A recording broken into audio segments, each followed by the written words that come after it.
This week, was it Russia? Blocking software updates, crowdsourced attacks protecting FPGAs, moving Linux to modern C, Nvidia gets hit, the split of the cyber criminals, Namecheap banning, Anonymous declares war, the Allen framework, and leaving your Docker port exposed. Then we have Alyssa Torres, senior threat hunter at Palo Alto Networks, to explain how to hack the hiring process. Then we have a pre-recorded interview with Rich Mogul from Firemon to discuss the unique challenges of companies born in the cloud. All that and more on this episode of Paul's Security Weekly. This is Security Weekly, for security professionals, by security professionals.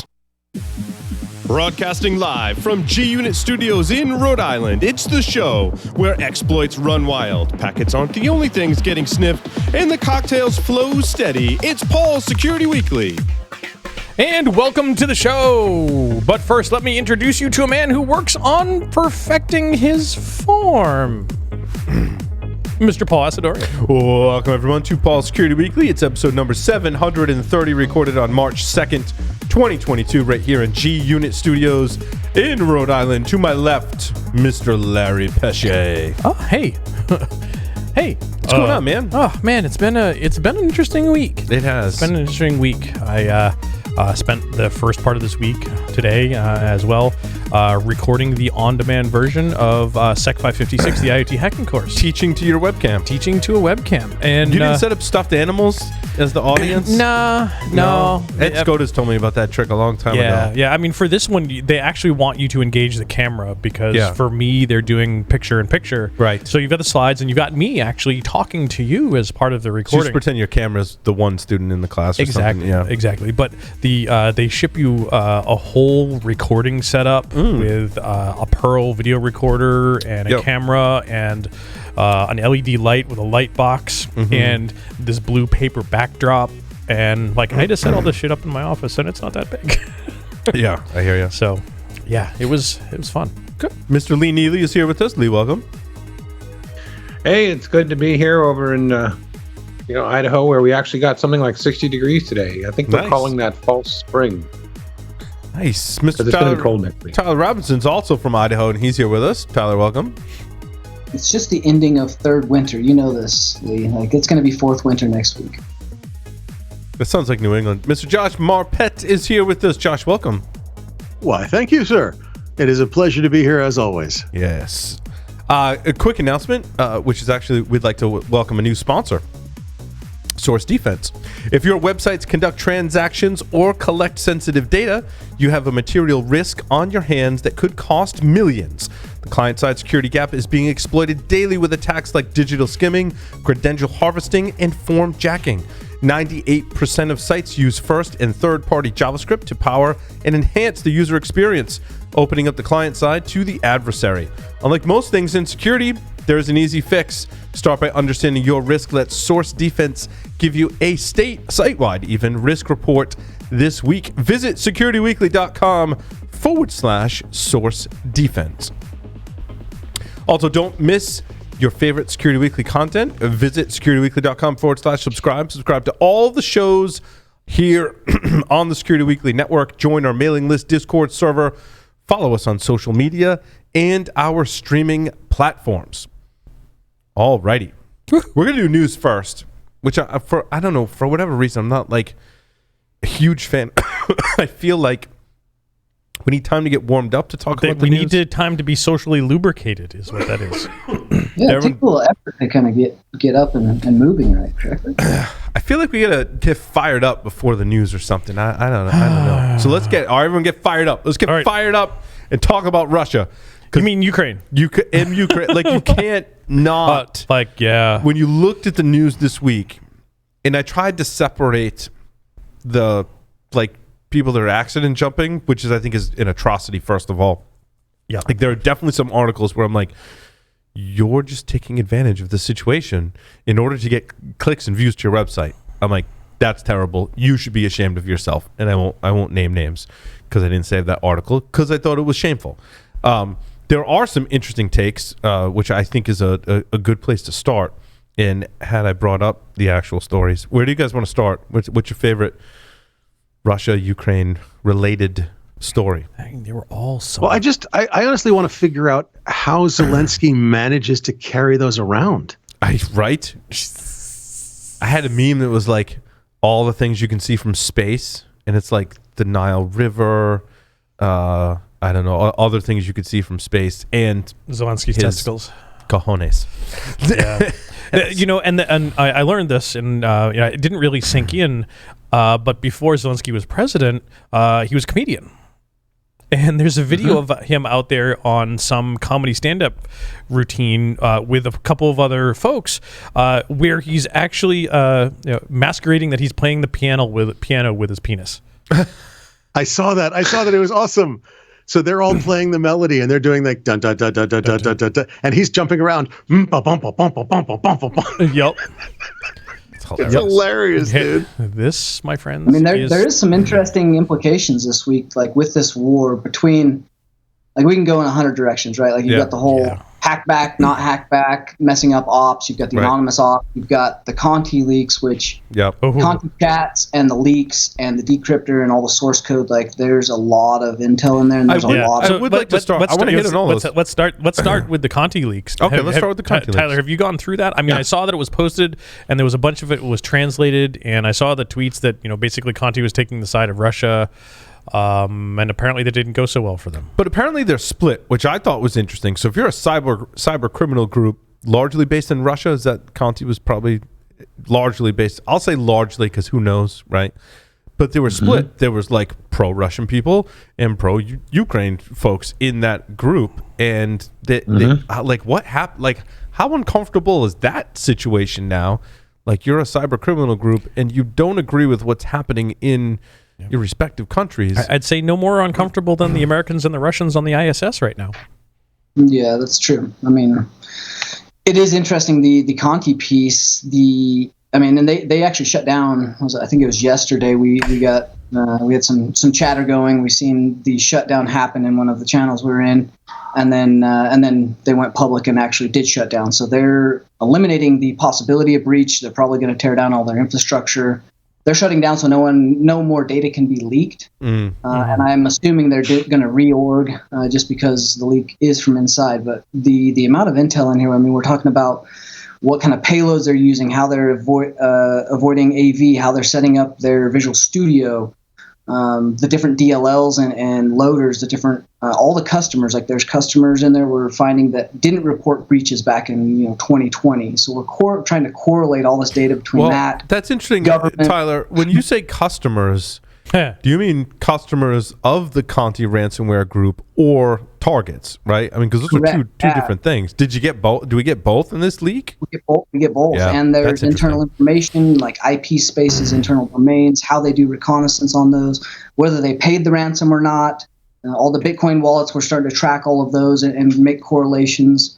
So there's so much work going into just the analysis side of this. And we're only on day 3, and there's a lot of info coming out of this that has probably not been released fully publicly, but we're trying to tie some pieces together that have some big implications.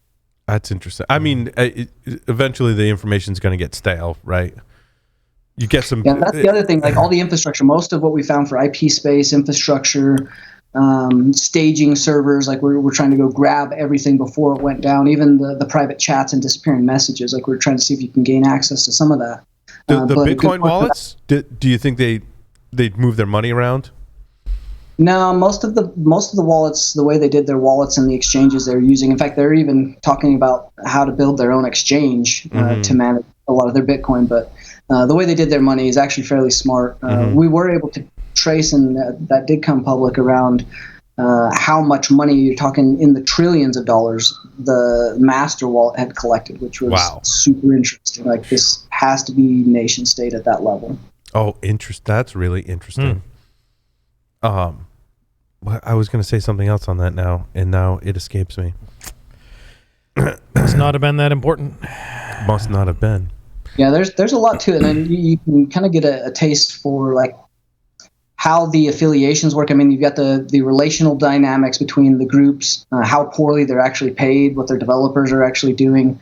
there's roughly, there's 62 employees within inside of that. They got salaries, they've got vacation time. So there's a lot of dynamics there. You're looking at the psychosocial aspect, you're looking at the hierarchy, and you're looking at who develops, what kind of things they develop, who they talk to. Like, there's a lot that's being done to correlate information. No, it's interesting you bring that, like, because I watched The Sopranos, right, as an example of how a criminal organization operates. It's largely, when you look at mafia history, they have front companies, front jobs. They need something to tell their non-mafia associates and family, like what they do, like, oh, I'm in waste disposal, right? But that's just a front. It sounds like in a cyber criminal organization, they don't necessarily need a front, right? They're just running it like it's a company, which I think not many people really may truly understand how much these criminal organizations are run just like you said. They had salary, vacation time, the whole yeah, and the indicated by like how low the pay was and kind of how they're doing development. Like, they had sprints, they had development life cycles, like all these things. Like, this was run more like a company, and then you could see some of the more upper echelon, a couple of the people that were involved overseeing things, very technical. Those people tended to communicate with other people above them, which supposedly are not part of, we'll say, the base company of Conti, right? Like, so we're thinking that may be the mafia head or the criminal organization, or FSB, GRU. Right. Yeah. So, but there's no definitive evidence that they were reporting back to Russian state government in any capacity. To be continued. Yeah, interesting. So we're still investigating. Interesting. I mean, yeah, like Tyler said, we've only had like 2 days with the data, and so forth. We have some pretty good trails we're following, but like to call it out and be very specific and to correlate, things between like TrickBot and we've even, like, I'm not going to spoil it, we found capabilities that were not known to the public that, one of the vendors that have sponsored the show before will probably release in the near future. So there's some interesting stuff coming. Interesting. So while bad things are happening, other good things are happening, right, as a result of. Yeah, I was thinking the same thing, Larry. Yeah, I mean, there's always some light at the, in the darkness, I suppose. Now, how do you guys feel about a ban on Russia from getting software updates? Thought that was really interesting. So it says the advice for consumers and companies to make sure all software is updated to the latest version, right? But if Russia was prevented from upgrading software, in theory, it would make unpatched systems easier to hack. Dmitry Alperovich, who we all know, said it's just going to drive them even more towards open source software, according to Dmitry's opinion, which I don't necessarily disagree with. But, that requires you make a switch as well from commercial software to open source software, because it's kind of hard to prevent Russia from getting updates for open source software. I mean, unless Microsoft went to GitHub and was like, yep, Russia can't access GitHub anymore. But I don't know. There's VP. They still have internet, right? Right. There's still ways around everything, VPN as we know. And proxies. And but still, that also requires some stuff to It's an inconvenience. It's inconveniencing, which is the goal. Yeah. And for the average person, like, I mean, if you say no updates for Russia, this just doesn't mean the government and businesses. This means people too. So well, cutting them off of Swift and all of these different things that are that are happening as sanctions, it's going to hurt the normal people in Russia too. I mean, I'm sorry to say that, but it's true. Wait, did you say two? Like as in also, or it's only going to hurt as normal? Well. It hurts it hurts everyone in Russia. In this context of software updates, right? Or really any kind of sanction. It hurts the government. Does it? Or it hurts the people? I mean, the goal is that it hurts the government. Tyler, you don't think it hurts the government? No. I mean, there's very clear indication that they had the heads up. They knew what they were doing. They planned moving money, staging stuff in markets, kind of hedging their bets when the sanctions would come and how stringent those would be. And so the people that knew about this, the people causing ruckus, like they're the ones that aren't really suffering from the sanctions. They were prepared for this. They knew about it. They knew what sanctions would come. That's true. And they tried to build their own SWIFT network in Russia. China and Russia have both built their own SWIFT networks, or SWIFT-like networks, I should say, already. And they're connected to SWIFT, but effectively they're running, I guess the best analogy is they're running their own LANs, and they're only using SWIFT as a WAN link. and where everybody else is using Swift for both the LAN and the WAN links. So in country, they have their own system, or they're rolling it out, I should say. China, I think, rolled it out 2 or 3 years ago, and Russia rolled it out last year or the year before. But their Swift links have been cut off, so they can't really move money outside the country, but they're okay with that most of the time. There's ways around. But what we're saying is, like we talked about with software updates, really any sanction, there's ways around it. As technology and security people, we think about, like what if we were cut off from an update server? Like each of us could come up with, if we really thought about it, the list would just keep growing and growing about ways we could get around it. Yeah. So thinking about that, and you asked the question: is it going to hurt the governments, and is it going to hurt the people? It's definitely going to hurt the people. And I was commenting to this to Tyler, a friend, that very good friend of yours and mine, that may have some interest in that part of the world, and have some family and so forth.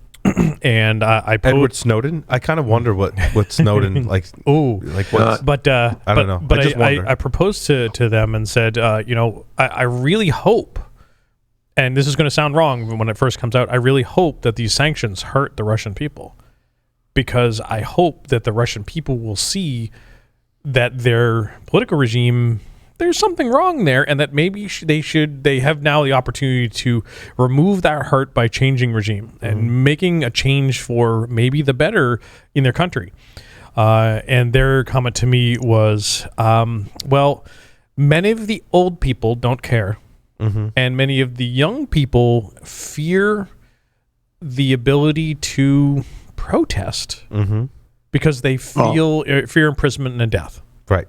They were showing. I saw a video on I think TikTok where they were having a protest, an anti-war protest, and literally the riot police, if you raised a sign or were even in the square, they arrested the reporter that was talking about it. He had to he had to grab his press credentials out of his pocket and be like, "I'm a reporter," and then they still threw him in the truck, let him out about 10 minutes later. He's like, I was a little scared. But every single person in the square was put into a truck and taken away. It was crazy. So like the two the two areas of the folks that could change this, the young people are terrified to change it, and the old people don't care. They're like, we're old. What are we going to do when we've lived through enough? We can live through more. And like, this is the way it will be. They're complacent. This is the way. Like, so yeah, I mean, I really hope that it affects some change, but I don't know. I do want to make sure we talk about crowdsourced attacks against Russia, because I think that's. I think when many of us, maybe even outside of security as well, see that there are, I want to say like uncoordinated. I don't know how to put it, but like non-official groups that are attacking Russia. Vigilantes. Let's stick with hacking, right? There are people who are conducting cyber attacks against Russia because they don't agree with what Russia is doing. I mean, very few people, from what I gathered, very few people do, or at least won't admit it, right? I mean, this isn't a show about politics or the geopolitical landscape, but so hackers, if you don't agree, you're going to attack Russia. And I think a lot of us look at that, and especially those outside of cyber, I'm like, yeah, like bring it to the Russians. Like hackers can do damage, so let's damage the country that's, picking on one of its neighbors, right? In this horrific act in their mind, and let's go attack Russia. But it's still illegal. The article that I linked to was from Cisco Talos. I thought if you read this article, they articulate it very well. Essentially, in summary, they're like, look, if you attack Russia, how is that going to attribute back? Like, what if it's not attributed correctly? What if you make things worse by doing this? What if you bring attacks on yourself? So even low capability actors have a possibility of getting lucky. And if it's in the wrong place, real world consequences could come into play. Good point. Yeah. Good point. Right. Well, so what you're saying is route all the attacks through a Ukrainian server so that nobody can track it back to you. Yeah. I mean, Russia's, well, it's a great, I mean, it's an interesting strategy. smart. Like Russia's already attacking Ukraine. Just route it through China. So if you're routing through Ukraine, they're already attacking them. So like they're not route it through China. Right. I mean, if they want to attack them more, they're going to attack them more regardless. Lee's got some comments in here. He's chomping at the bit. Sorry, So the thing about this is we already know that Conti has said if they catch anybody going after critical resources in Russia, they're going after them. Mm-hmm. Oh, And they've got just those got skills. China then. So yeah, you have to obfuscate where you're coming from for damn sure. But I just think what you said, you can make it worse, or your world coming down around your ears more than the damage you inflict attacking them. Tyler just had the little snake Tyler's head wiggle just there. got this like I'm staying silent. For this part of the conversation, I'm not here. Yep. It's all good, buddy. There is no Why are all Tyler. of your packets being routed through 14 countries. Wait, you said it was at 28 countries.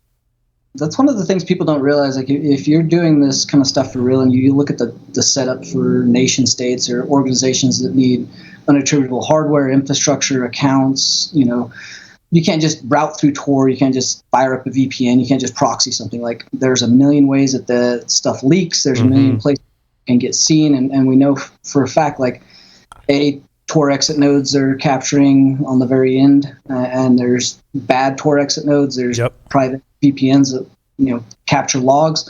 There's even data collectors at layer 3 that collect most of the internet, and they can see your point-to-point VPN and where you're exiting and what you're doing. So to do this right, to do this well, and to not have adversaries banging down your door or taking down your network, it is very difficult to do. To do right. Yeah, I mean, and also you got to think that enemies of Russia are, I don't say enemies, right? But everyone's in each other's networks.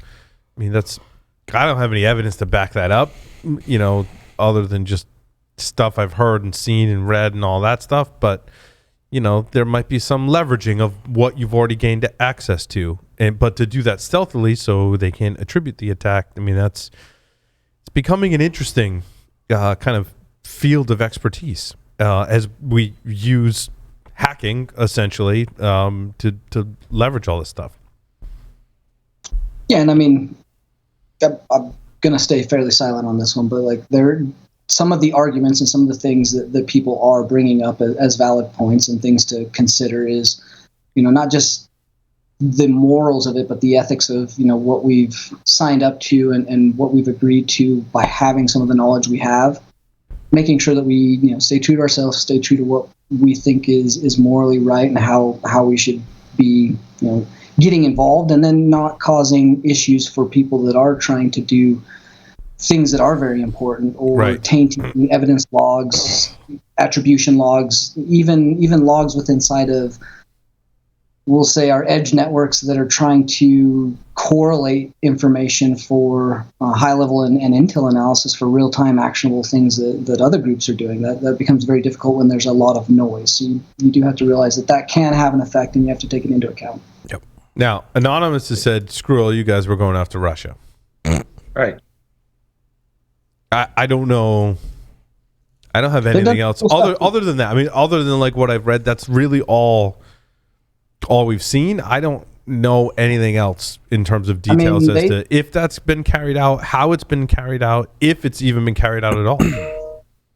It's been carried out. We've seen evidence from several verified accounts in several forums and chat channels. Like, they've gotten access to mail servers. They've taken down a good portion of media websites. They actually took over a media broadcast for TV station. Yeah, I read that. Yeah, that was actually they were posting all the news from Ukraine so that people could see the real intel and get some of the real story.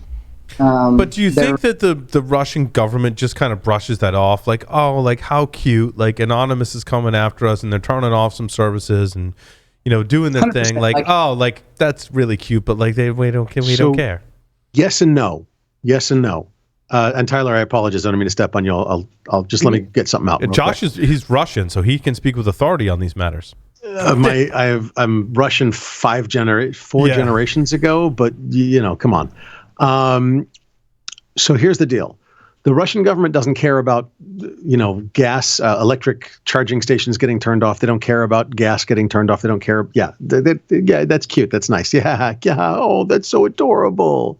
But getting the information, the news broadcasts, unfiltered actual news instead of propaganda, that is what they care about. And that's what they're going to stomp on. Look, did you see the missile strike on the television tower? That was the thing that they focused on with a missile, was a television broadcast tower. Yeah. Mm-hmm. I mean, that's what they care about. Tyler, I'm sorry. Please go ahead. No, I mean, you're spot on. That is a key point. Is this is a information, and we soon as they started to attack, and even right before that, we've seen all the disinformation, the videos coming out as they were attacking. They had this queued up. Like, they're not doing a great job of the misinformation like we would have expected to see, something like 2016 election stuff, but they are pretty queued up and they're doing a lot of disinformation. So the information war is very critical, and I think the anonymous stuff has been fairly low key, right? Like, okay, It's a website, the external, like those are all psychology things. Those are all to get people thinking and working through it. Now, the broadcast, that was a pretty big deal. That was one of the few things I thought anonymous like really kind of went after that mattered. The rest of it, like even one of the hydrogen colliders, someone got access to the hydrogen collider over which there. is a research facility which was largely open to begin with. So it 100%, and there was a big uproar about this. I was like, literally, you could probably get into ours right now. In fact, I can send you pictures. You could walk in there and go take a tour if you wanted. not what are you going to do? Run some photon electrons into each other, and those are all too small to do anything. So big deal. So I think there's not a ton that is going to, you're going to have a hard time finding targets as anonymous from the internet remotely of things that actually matter or the government cares about, especially things that are in, say, warfare and ongoing operations that handle like targeting or real-time information to soldiers. Like those things are coming down on SATCOMs. Those things are being handled across secure comms and high, your high side networks. So big difference. And that's why I think it's a big deal. What about Namecheap banning Russian domains? I thought that was a pretty cool move from them. Is that impactful? Is that just a minor inconvenience? I mean, they gave them like a time window to move their domains to another registrar. So I kind of feel like. Yep. Go ahead, Tyler. No, I was going to say on Namecheap, like if you're using anything of substantial weight that's categorized that is registered under probably not an RU account, you've probably got a persona set up, you've got a fake credit card, you're having a website that's in English, serving up these attack platforms, again, that's categorized. Like, okay, you took down a bunch of RU sites. Those are probably the legitimate people. Right. And the ones that aren't legitimate are definitely not going to be tied back to RU. So I don't think it made that big of a difference against attacks. Yeah. But against, consumers and businesses in Russia that may have registered there, absolutely. In a similar, but like to yours and Josh's point too, like, I'm a Russian citizen, and now I got to move my domain, and now I'm up in arms, and I want to go protest. But if I go protest, I pretty much immediately get arrested. So I'll just move my domain. I don't know about inspiring the. That or you're just mad at the U.S. because your domain's down. And yes. And then who do you get? That's a great point. Who do you get mad at? Like, am I mad at Russia? Or am I mad at the U.S. because now you're pulling this stuff for stuff that's beyond my control? Like, as a citizen, I can't control what my government does. My government decided to declare war in Ukraine, and now I got to move my domain. Like that like sucks. So what about the impact from, was it Microsoft, Google, Apple delisted the Russia Today and Sputnik apps, as well as Microsoft is blocked all our ad feeds in Bing, and any searches are lowered. So you're basically knocking off ad revenue and distribution of your software. This is different from the updates thing. Yeah, I'm wondering the other one too that I heard, and I can't find the article, but I've seen a lot of news over the last couple of days, was that Ukraine petitioned to ICANN to delete every .ru domain. Wow. That's ballsy. I mean, like, why not just go right to the top level and be like, yep, hey, get rid of them all. Bye-bye.ru, huh? Yeah, that's what they asked. I don't know whether they're even considering it, but like, And again, like this is like the Russian people in general, like are protesting and they are like not happy about this, but like that's putting pressure in the places that we're really trying to build allies with and not have the reverse psychology of, hurting the people that don't matter. Like that doesn't really change government. That doesn't change oligarchies. That doesn't change the people that have the money and are pushing this stuff. Like they're set up. They thought about this before, and that's not going to affect them in any way. It's going to make Russian people mad. Right. Speaking of disinformation, if we can, I'd love to dive into my story number 6, because there's a lot of information to take in, and now I question how much of this is reported and disinformation and all of that type of stuff. But this particular news is radio-related news occurring in the Russia-Ukraine conflict. Conflict, yeah. So let's see. Who said we couldn't be well lubricated before we did news? Yeah. Wait, you're number 6? Are you talking about the Isaac wiper? Wait a minute. Did I say the wrong number? No. You probably needed to reload the page. Radio-related news on Ukraine. Yeah. After the Isaac wiper. So some conversations about they were able to find voice from some of the Russian strategic bombers, and there's some folks that predicted that air raid sirens would activate based on the chatter that they heard on those bombers. Comrade, I cannot find the city. I'm running out of gas. What am I going to do? I almost called you when I seen some back channel on that, and actually people getting targeted based on radio. So that's very interesting. Yep. So let's see some other ones. UVB-76, also known as the buzzer, quote, has been neutralized. No, we've just had like radio pirates transmitting on the same frequency to knock it out. Someone was playing radio pirates were playing Blondie's. I said 7, 15, 23. Playing Blondie's Atomic song over military Western District frequencies. Let's see. Radio pirates are doing radio jamming.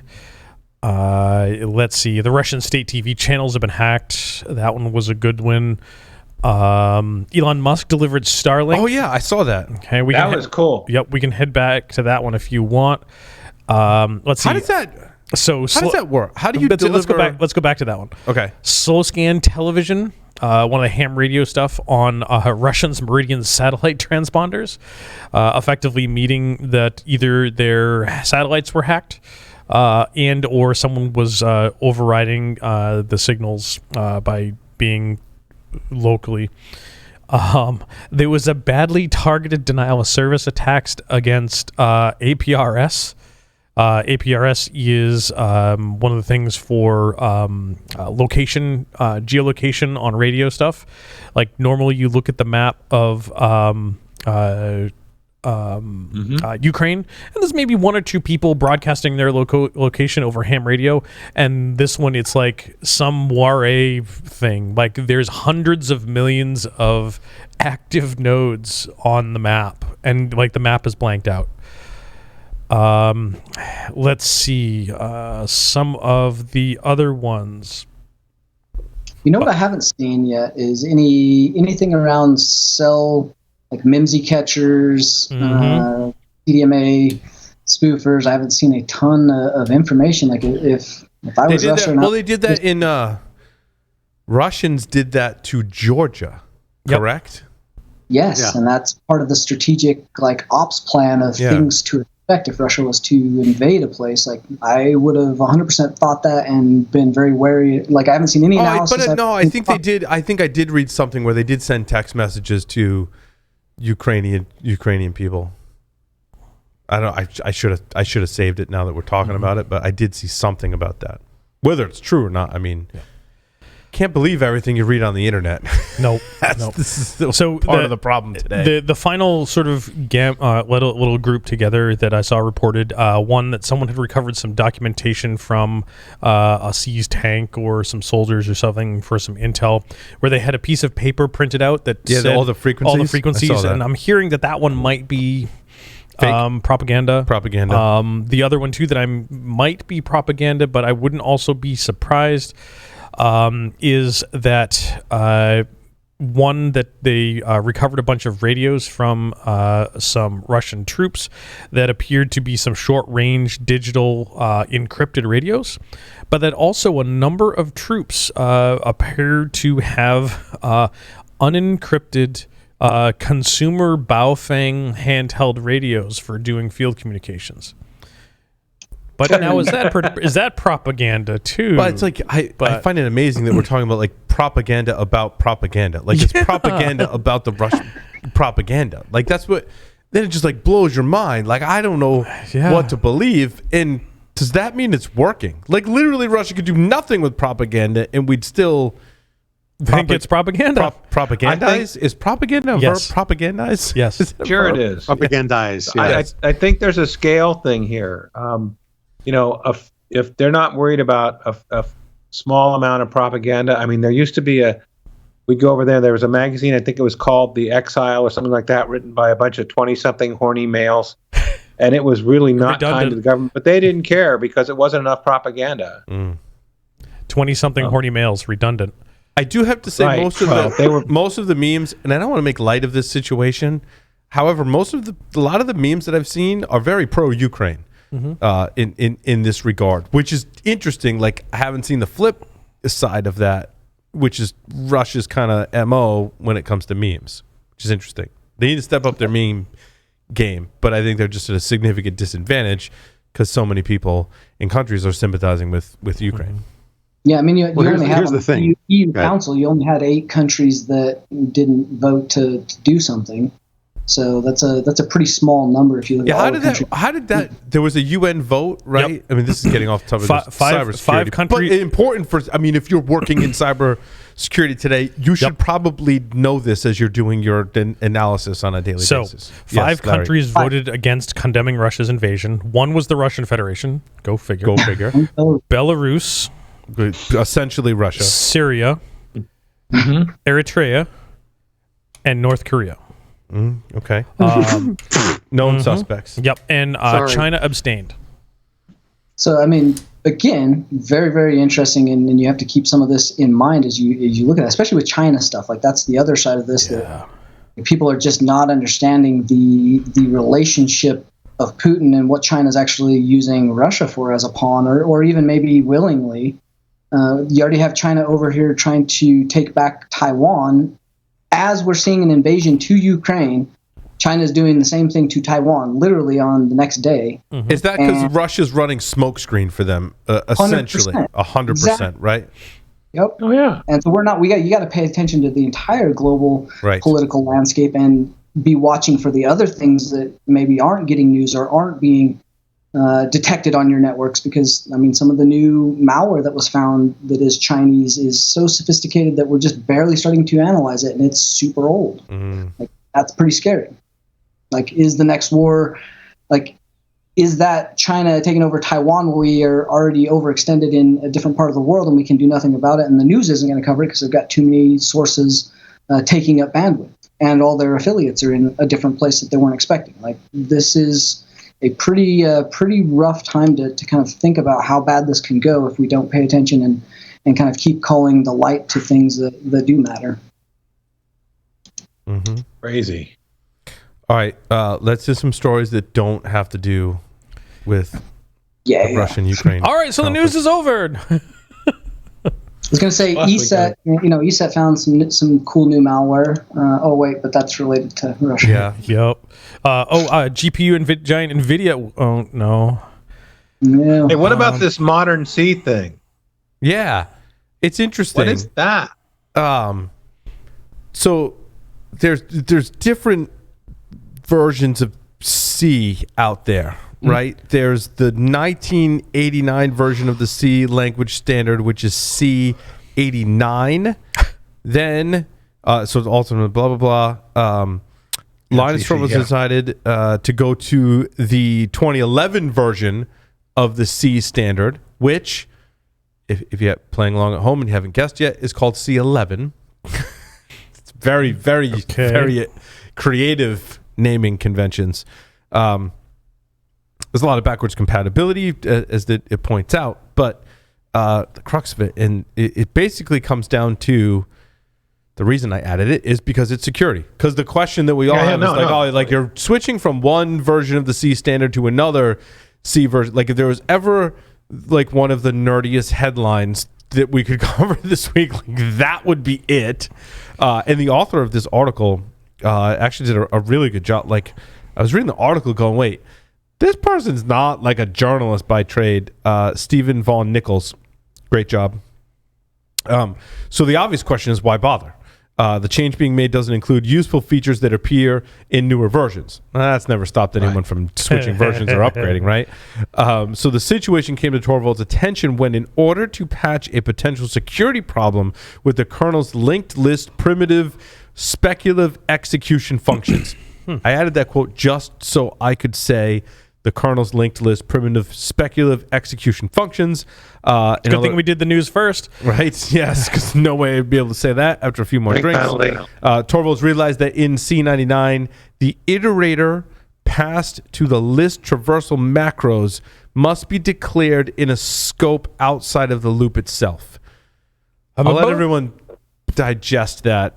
I believe what they're talking about in declarations in C, you can have macros, and you can have like there's like a programming language within inside of a programming language for those declarations, and the problem seems to be related to that. That's as much as I can remember about my C programming days. But, and this is why static and dynamic code analysis is still a long ways off. Yeah, when we talk about macros for declarations, because like. Now different types of C, like you think about the security stack in C and like what you're looking for, that can vary from like what C you're using and how those declarations of dynamic code actually function inside of that. It's interesting coding in Python primarily recently.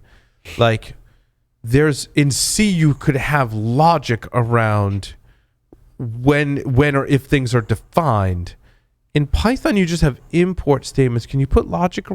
I've never had a use case where I had to put real logic behind it. It seems to do that for you. And you get a lot of logic errors that way with C. I mean, C in general is a little bit more complex. You're interacting directly with the API. You're calling and managing memory right within inside the code, and you're able to do more dynamic things at a low level. But that also lends itself to, like you said, mistakes. It gets abstracted at higher level programming languages. So interesting. So for security reasons, speculative execution being one of them, which is a really hard security problem to solve, they're changing the C standard moving forward. And so that my other question around that, like, does that break any apps or things that run natively in the kernel or drivers? Only drivers. Does that backwards? Does that go backwards and introduce things like the pseudo vulnerability? Do we end up with backported vulnerabilities due to language constraints? I don't think so, because I don't think there's enough difference from what I was reading in this article between the different versions of C. I mean, it could, but as we all know, like your mileage varies. Like I updated a bunch of stuff today, and I was like, oh, I need to go from Python 3.7 to 3.8. And I'm switching my container platform from Debian Buster to a more modern Ubuntu 20.04. And I'm going to upgrade a Python library for SQL Alchemy. And I was like, this is going to blow up in my face. And I'm prepared to spend the next couple of days like dealing with the fallout. And like, to my amazement, I'm like, wait, where are the errors? Like, why are there not errors? Like, did that actually work? Did that actually work? There was so far no immediate fallout from that. Like I was expecting my containers not to build, totally like looking for the errors. I'm like, my container's not going to build. I'm going to go do some code. It's fine. Like I'm willing to, like, I'm down this path. I'm going to bite the bullet. I'm going to do it. But it worked. But that is the exception. That's not the rule. Usually when you change those fundamental things, like a library version, like the version of C, you know, the standard of C that you've written the code in, the container underlying OS platform, there's some fallout. Like to Tyler's point, there might be security vulnerabilities that arise from that. In my case, it was all good.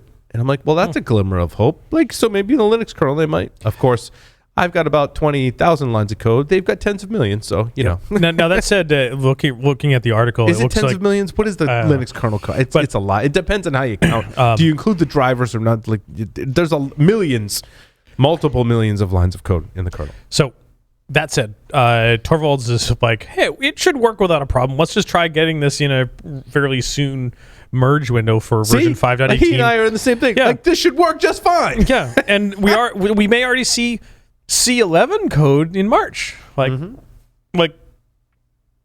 ASAP. Like, we're going to move from 89 and skipping 99 and going right to 11. You hope there's a robust testing framework and process for it. I mean, but it's a hard thing to test and model and run all of your tests when you're dealing with a project as large as the Linux kernel. But fortunately for us, there's really super smart people working on the Linux kernel. So way smarter than me. That low-level Linux stuff, dude. It's a unique skill. The high-level Linux stuff sometimes gets lost on me. I'm still learning. I started with Linux in I'm going to date myself now.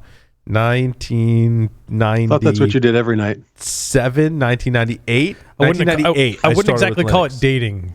Okay, good point.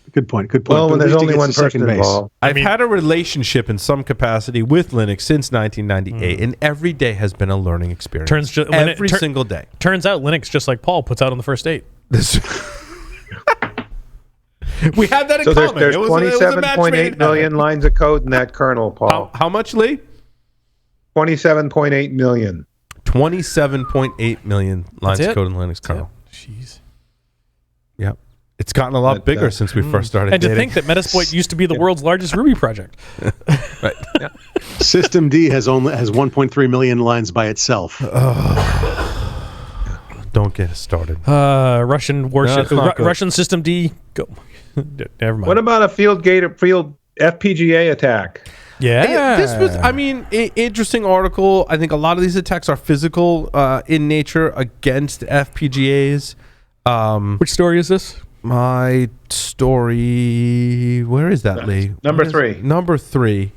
It boils down to side channel attack protection, anti-tampering, anti-cloning, identity management, accelerated hardware authentication. I mean, the fundamental building blocks of any hardware-based security mechanisms are built into FPGAs. This story kind of summarized those. It wasn't anything new or novel, in my opinion, but kind of interesting that I had not seen an article that was talking about how to protect FPGAs from attacks in quite some time. So thought it was kind of timely. Again, kind of just summarized fundamentals for hardware-based security. Also kind of interesting in this article too, FPGAs are built into all kinds of stuff most people would never be like, oh, there's an FPGA in that. Even I was kind of because I think my first introduction to FPGAs was in higher end Cisco gear, where I first learned about the benefits of this particular technology, and I was like, well, that's really cool.